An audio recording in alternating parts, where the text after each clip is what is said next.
জেলার পাহাড়ি টিলা আর উঁচু জমির কারণে সদর, রাজনগর, কুলাউড়া, জুড়ি ও বড়লেখা উপজেলার ১,২২৩ হেক্টর জমিতে মৌসুমী আনারস চাষ হয় নিয়মিতভাবে। তবে এখন মৌসুমের বাইরেও প্রায় ৫০০ হেক্টর জমিতে আনারস চাষ করছেন কৃষকরা।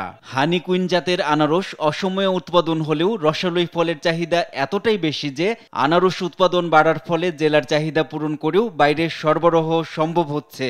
এই আনারসটা বাইর করতে পানি লাগে, সার লাগে, গোবর লাগে, তার বাদে আনারস বাইর হয়। আর এই আনারসের দাম বেশি, মিষ্টি বেশি। এখনকার দেখা যাচ্ছে আমাদের মানে সেলটা কম হচ্ছে, পর্যটক নাই, বিভিন্ন কারণে ব্যবসা সমস্যা, এই কারণে পর্যটক নাই, ব্যবসা ভাঙ। এই এলাকার আনারসের স্বাদই আলাদা। অসময়ে আনারস পেয়ে আনন্দিত পর্যটকরা।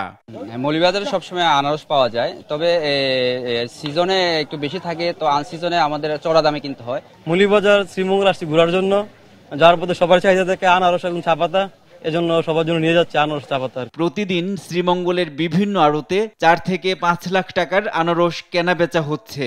এ জেলার চাহিদা মিটিয়ে যাচ্ছে দেশের বিভিন্ন প্রান্তে। শ্রীমঙ্গলের প্রায় ৪০ থেকে ৫০টি আড়ত আছে।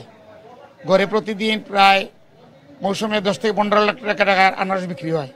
এখন অফ সিজন থাকায় আনারসের আমদানি কম থাকায় গড়ে প্রতিদিন ৪ থেকে ৫ লক্ষ টাকা আনারস বিক্রি হয়। পাহাড়ি ভূমির সঠিক ব্যবস্থাপনায় প্রশিক্ষণ ও সার্বিক সহায়তা দিচ্ছে কৃষি বিভাগ বলে জানালেন এই কর্মকর্তা। ইতিমধ্যে আমরা জাইকার বিভিন্ন প্রজেক্ট নিয়ে কাজ করে বেশ কিছু কৃষককে অসময়ে কিভাবে আনারস চাষ করা যায় এই বিষয়ে প্রশিক্ষণ দিয়েছি। ভবিষ্যতে আমরা কৃষকদের আরো প্রশিক্ষণ দিব। চাহিদা আর ভালো দামের কারণে মৌসুমের বাইরেও আনারস চাষ এখন মৌলভীবাজারের কৃষকদের কাছে লাভজনক এক ফসল, যা বদলে দিচ্ছে পাহাড়ি জনপদের অর্থনীতির চিত্র। NI নাহিদ, নিউজ ডেস্ক, দেশ টিভি।